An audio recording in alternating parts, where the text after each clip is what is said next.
ইট। নৌকার ভোট হবে ওপেনে, নৌকার বিরুদ্ধে গেলে কারো বাঁচন নাই।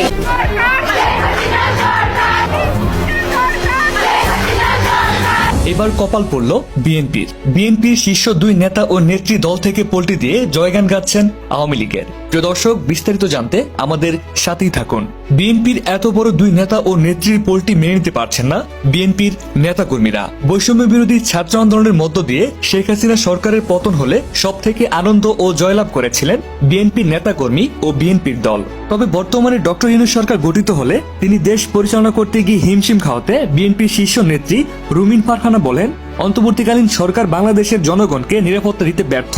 শুধুমাত্র শেখ হাসিনার কাছে এই বাংলাদেশ নিরাপদ। বিএনপি, জামাত এবং অন্যান্য বিরোধী দলের উচিত দোয়া করা যাতে শেখ হাসিনা সরকার আবারও ক্ষমতায় আসে। তবে এদিকে বাংলাদেশে কোথাও সংঘর্ষ ও মারামারি হলে বদনামে জড়াতে হয় বিএনপির নেতাকর্মীদের, যেটা মানতে নারাজ বিএনপির বড় নেতা মির্জা ফখরুল। তিনি বলেন, গত 15 বছর শেখ হাসিনা সরকার থাকাকালীন মানুষ অনেক নিরাপদ ছিল, এমনকি বিএনপি নিরাপদ ছিল।